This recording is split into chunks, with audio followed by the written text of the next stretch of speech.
Assalamualaikum warahmatullahi wabarakatuh. Selamat datang di Uci Artia Channel. Di video kali ini saya akan membahas tentang bagaimana cara mendaftarkan diri dalam program pemerintah, yaitu tentang kartu prakerja, kemudian bagaimana cara mengisi identitas diri yang benar, kemudian bagaimana cara menjawab soal-soal seleksi dalam pendaftaran kartu prakerja ini agar kalian lolos mendapatkan kartu prakerja. Nah, keuntungannya apa? Kita nanti akan ada beberapa hal yang didapatkan ya ketika kita mendapatkan kartu prakerja ini. Nah, langsung saja yang pertama teman-teman. Jadi teman-teman bisa masuk dalam browser kalian, mungkin bisa kalian gunakan Chrome, Mozilla, Opera, atau yang teman-teman miliki, bisa di Android atau di PC kalian ya. Nah, masuknya di mana? Masuknya adalah di www.prakerja.go.id. Kemudian nanti akan muncul laman seperti ini. Di sini ada pilihan daftar sekarang dan kemudian cara daftar. Nah, buat teman-teman yang baru banget buka laman ini, kita mungkin bisa klik dulu cara daftar. Nah, ini adalah beberapa syarat yang kalian harus penuhi sebelum kalian mendaftarkan diri dalam kartu prakerja. Yang pertama, syaratnya adalah WNI, warga negara Indonesia. Jadi pastikan bahwa kalian adalah warga negara Indonesia. Kemudian yang kedua, minimal berusia 18 tahun. Jadi cek KTP kalian, apakah usia kalian sudah memenuhi syarat yang kedua ini. Kemudian yang ketiga, sedang tidak menempuh pendidikan formal. Jadi teman-teman itu tidak sedang sekolah, tidak sedang kuliah. Jadi teman-teman itu tidak sedang menempuh pendidikan formal.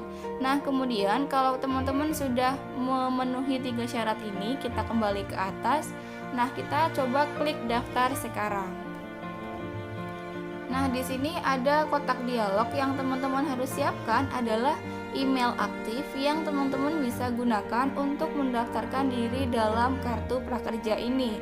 Yang pertama, kita isikan dulu ya alamat emailnya.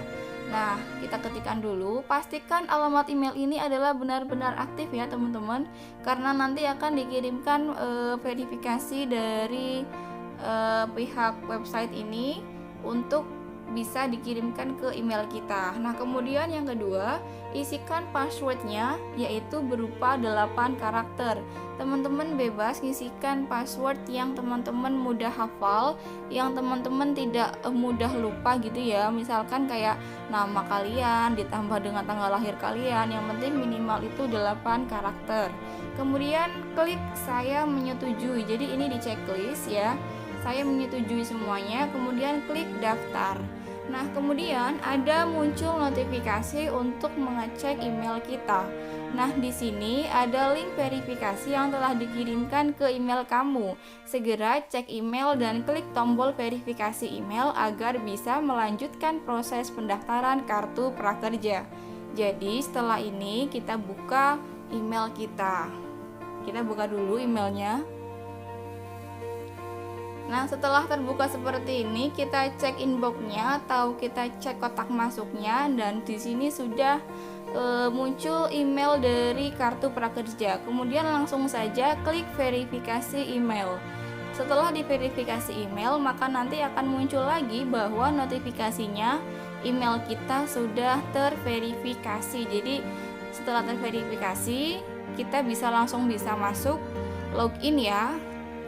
Dilihat di bagian atas ada tulisan masuk, kita klik. Nah, setelah diklik maka nanti akan muncul lagi kolom email dan password kita.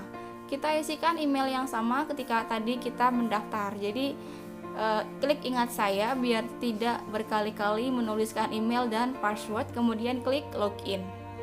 Nah, yang kedua, bagaimana mengisi data diri kita. Kalau kita sudah terverifikasi, maka yang kedua adalah mengisi data diri. Dan apa saja yang perlu kita siapkan untuk mengisi data diri? Yang pertama, silakan teman-teman siapkan KTP terlebih dahulu. Setelah siap KTP-nya, teman-teman masuk ke prakerja.go.id, kemudian login dan masuk ke dashboard, isikan verifikasi KTP dan klik berikutnya. Kemudian berikutnya lengkapi data diri dan unggah foto KTP dan swafoto. Jadi kayak selfie gitu ya, tapi enggak gaya-gayaan gitu dengan memegang KTP. Kemudian yang keenam, lakukan verifikasi nomor telepon. Pastikan nomor telepon teman-teman itu aktif ya, karena nanti akan dikirimkan kode atau seperti kayak angka gitu untuk masuk ke verifikasinya. Nah, setelah selesai verifikasi KTP, maka mengisi data diri dan verifikasi nomor telepon, pemohon diwajibkan untuk melakukan deklarasi survei. Nah, ke-9, berikutnya pemohon wajib mengikuti tes. Nah, tesnya apa saja nanti kita akan bahas di video berikutnya. Nah, setelah selesai tes, maka pendaftaran pemohon ikut seleksi batch. Pilih batch yang diinginkan. Disesuaikan dengan domisili kalian. Dan berikutnya yang ke-11, pendaftaran selesai. Jadi silahkan menunggu hasilnya ya. Jadi kalian bisa dinyatakan lolos atau gagal. Nah, berikut adalah contoh soal dan jawaban yang akan kalian kerjakan. Nah, pertama, sebelum kalian lanjut ke dalam mengerjakan soal, tadi nomor HP-nya akan dikirimkan verifikasi OTP. Maka, masukkan kode OTP yang telah dikirimkan ke nomor telepon teman-teman. Nah, kemudian saya masukkan angkanya yang sudah dikirimkan ke nomor HP ini. Nah, kemudian klik verifikasi dan teman-teman akan masuk ke dalam tes seleksi, yaitu tes motivasi dan kemampuan dasar. Pernyataan pendaftar. Pertama, apakah saat ini Anda menganggur? Pasti jawabannya iya. Kemudian klik berikutnya. Kemudian yang kedua, apakah pernah bekerja selama 3 bulan terakhir? Teman-teman juga klik iya. Kemudian setelah klik iya, selalu klik berikutnya. Apakah Anda menjadi menganggur karena adanya COVID-19? Pasti jawabannya apa? Iya ya, karena beberapa hal yang menyebabkan kita nganggur karena ada COVID-19 ini ya. Kemudian terima kasih sudah mengisi pernyataan kamu. Maka pernyataan yang sudah diisi akan dilanjutkan ke dalam tes seleksi yang akan dikerjakan oleh kita. Nah, pertama kita baca dulu petunjuk mengerjakan dari sebelum mengerjakan dan mengenai tes. Sebelum mengerjakan, pastikan kamu berada tempat yang kondusif. Kemudian, pastikan dengan koneksi internet yang stabil. Dan bila perlu, kamu bisa menggunakan alat bantu coret-coret seperti kertas, dari pensil atau pulpen untuk menyelesaikan soal. Dan mengenai tes yang pertama, tes ini berisi 18 soal dengan durasi maksimal 25 menit. Jika waktu habis, maka tesnya akan dianggap selesai. Nah, berkaitan dengan matematika dan sastra biasanya soalnya. Soal pertama, simpulan isi tabel tersebut adalah, jadi teman-teman kuncinya adalah baca dulu apa yang ditanyakan. Pertama, terjadinya penurunan harga gula pasir setiap bulan sebesar Rp500. Benar nggak? Salah. Yang kedua, pada bulan Oktober masyarakat menggunakan lebih banyak gula pasir. Belum tentu, karena tabel ini adalah membahas tentang harga. Yang C, sejak bulan Juli hingga Oktober harga gula pasir mengalami kenaikan. Bener nggak? Pasti bener ya. Naiknya berapa? 500, 500, 500, dan 1.500. Kemudian yang D, sejak bulan Juli hingga Oktober harga gula pasir mengalami penurunan. Jelas salah. Jadi teman-teman sangat mudah, ini hanya bisa dinalar ya. Jawabannya yang C. Lanjut yang kedua, penjumlahan ya. 1 tambah 6 berapa? Kalau nggak bisa kebangetan ya, jadi kayak kelas SD gitu. Yang 7. Kemudian berikutnya, seberapa setuju atau tidak setujukah Anda dengan pernyataan berikut? Saya merasa minder atau rendah daripada saat orang lain bisa melakukan sesuatu lebih baik dari saya. Jadi teman-teman setuju nggak kalau kalian itu minder kalau ada orang lain yang lebih bisa? Kita nggak boleh minder dong, karena kita harus percaya diri dengan kemampuan yang kita miliki.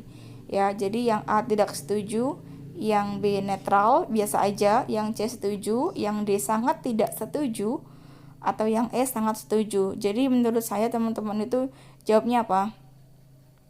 Tidak setuju ya, karena kita pasti punya kepercayaan diri dari diri kita ya, nggak boleh minder atau nggak boleh merasa rendah dan membandingkan diri kita dengan teman-teman yang lainnya. Kemudian berikutnya, seberapa setuju atau tidak setujukah Anda dengan pernyataan berikut? Kegagalan yang pernah saya alami pada masa lalu adalah karena saya kurang berbakat. Ya enggak? Kalian itu merasa gagal itu karena kurang berbakat nggak? Iya kan? Jadi klik setuju.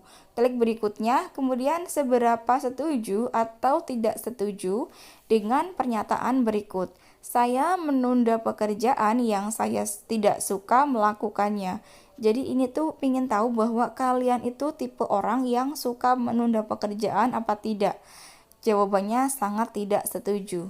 Berikutnya nomor 6, seberapa setuju atau tidak setujukah Anda dengan pernyataan berikut? Saya takut mencoba hal baru karena saya takut gagal. Jadi teman-teman merasa takut nggak? Kalau nggak ya udah, klik sangat tidak setuju. Kemudian, jika pekerjaannya lebih susah dari yang saya perkirakan, saya tidak akan teruskan. Berarti kalau kalian setuju, berarti kalian tipe orang yang mudah menyerah. Jadi kalau kalian tidak setuju, jika pekerjaan lebih susah dari yang saya pikirkan, saya tidak akan teruskan. Seharusnya teman-teman itu harus tetap berjuang ya, bagaimana cara menyelesaikan pekerjaan yang susah itu. Nah, kemudian mengapa Anda berminat ikut program Kartu Prakerja? Nah, ini realnya kita ditanyakan di sini. Ya, jawabannya yang mana? Kehilangan pekerjaan, ingin buka usaha, bosen, butuh tambahan uang, ingin meningkatkan keterampilan. Jadi teman-teman yang mana? Mengapa sih Anda berminat ikut program prakerja ini? Jadi kembali lagi kan bahwa program kartu prakerja ini karena teman-teman itu kehilangan pekerjaan karena adanya sedang viral-viralnya COVID-19 ya. Jadi pilihannya adalah saya kehilangan pekerjaan. Jadi klik berikutnya. Seberapa setuju atau tidak setujukah Anda dengan pernyataan berikut? Saya sering memulai kegiatan namun jarang menyelesaikannya. Berarti ini tipe orang yang disiplin menyelesaikan pekerjaan atau tidak. Jadi teman-teman, apakah tipe orang yang suka memulai kegiatan tapi jarang menyelesaikannya? Ya enggak? Kalau menurut saya jawabannya adalah tidak setuju atau sangat tidak setuju ya, karena ini menggambarkan ciri-ciri bahwa kita tipe orang yang tidak disiplin. Jadi jawabannya yang B. Lanjut, berapa jam kira-kira Anda akan alokasikan waktu untuk mengikuti pelatihan online dalam program Kartu Prakerja? Nah, dikumulatif ya waktunya dalam sehari, boleh ada jeda. Jadi, setelah teman-teman lolos dari program prakerja ini, ada beberapa pelatihan online dan pertanyaannya, teman-teman disuruh untuk berapa jam yang akan Anda alokasikan untuk pelatihan online. Pertama, tidak tahu. Yang kedua, lebih dari 2 jam per hari.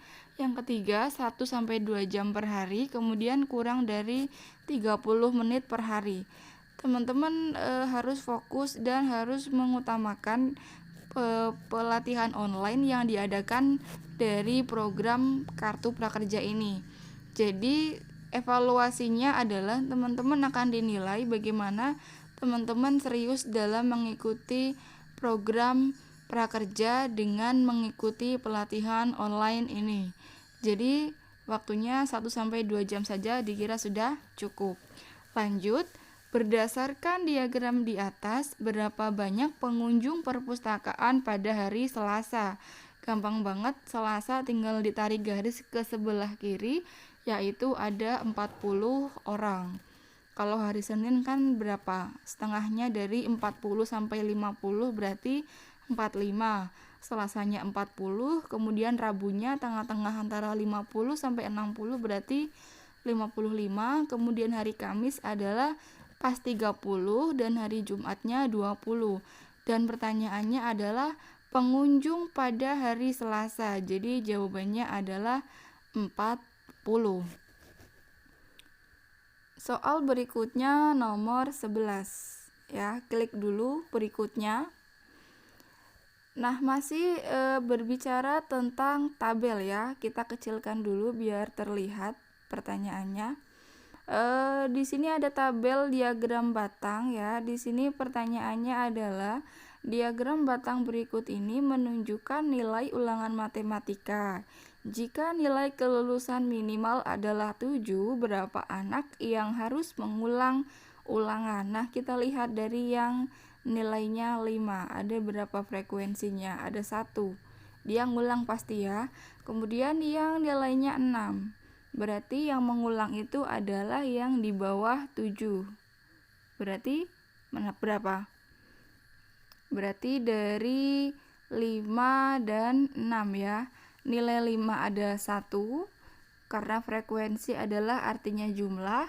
Kemudian yang nilainya 6 ada 3 ya. Jadi yang mengulang itu kan yang nilainya di bawah 7. Otomatis yang 7, 8, 9, dan 10 mereka aman dan tidak mengulang. Jadi yang mengulang itu adalah yang skornya 5 dan 6. Nah, yang nilainya 5 berjumlah 1 orang dan yang nilainya 6 berjumlah 3 orang. Jadi yang mengulang adalah 4 orang. Lanjut soal nomor 13.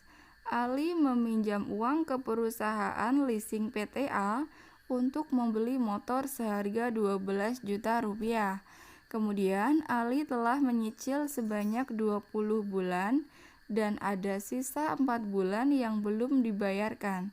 Berapa jumlah uang yang dicicil oleh Ali jika perusahaan leasing tidak memberikan bunga terhadap pinjamannya? Gampang banget, jadi 12 juta tinggal dibagi 24 bulan. Jadi setengahnya ya. Setengahnya berarti 12 juta dibagi 24. Berarti berapa? Setengah itu berapa? 50 ya. Berarti 500.000. Dan pertanyaannya apa? Berapa jumlah yang dicicil oleh Ali? Bukan 4 bulannya ya, berarti hanya per bulan.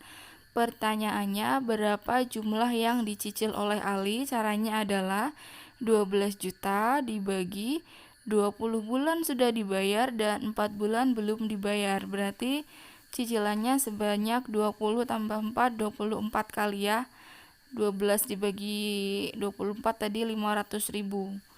Lanjut, ibu memiliki uang 100.000 dan sebagian digunakan untuk belanja dan sisanya ditabung. Untuk belanja ibu menghabiskan 3/4 uangnya. Jadi sisa uang untuk ditabung adalah, karena tadi uang ibu sejumlah 100.000 dan 3/4-nya untuk belanja, berarti 3/4 dari 100.000 adalah 75.000 dan sisanya akan ditabung. Jadi 100.000 dikurangi 75.000 sama dengan 25.000. Itulah yang ditabung untuk sisa dari uang belanja. Jadi jawabannya yang A. Lanjut soal nomor 15. Ini adalah soal bentuk bilangan pecahan ya. 3/4 ditambah 5/4. Kalau bilangan pecahan biasa itu teman-teman silakan samakan dulu penyebutnya. Jadi kan yang atas namanya pembilang, yang bawah namanya penyebut. Nah, karena dia sudah sama penyebutnya, sama-sama 4, tinggal dijumlahkan. Berarti 8/4 sama dengan 2. Lanjut soal nomor 16. 5/9 dikurangi 2/9 berarti 5 dikurangi 2 sama dengan 3 ya. 3/9. Jawabannya yang mana? Yang D. Klik berikutnya. Soal nomor 17. 3 dikali 4 ditambah 2. 3 dikali 4 sama dengan 12 tambah 2, 14. 1/3 dikurangi 1/6. Samakan dulu penyebutnya jadi per 6 semua, berarti yang B. Nah, setelah selesai, klik konfirmasi jawaban, maka jika sudah yakin, maka klik ya sudah. Nah, kemudian setelah ini, kita klik ya sudah lah. Nah, maka tes ini dianggap sudah selesai dan kita cek dashboard. Nah, cek dashboardnya akan muncul seperti ini, yaitu kita akan masuk ke notifikasi ikut seleksi pada gelombang berapa. Karena saya masuk ke gelombang pertama, jadi kita klik gabung ya. Kemudian setelah klik gabung, maka konfirmasi pilihan. Apakah kalian gelombang pertama? Maka jawabnya ya gabung ya. Kemudian setelah ini maka nanti akan muncul notifikasi bahwa tes kita sedang dievaluasi. Jangan lupa berdoa agar tes kita itu lolos seleksi biar bisa mengikuti program Kartu Prakerja. Berikutnya jangan lupa logout dan selesai.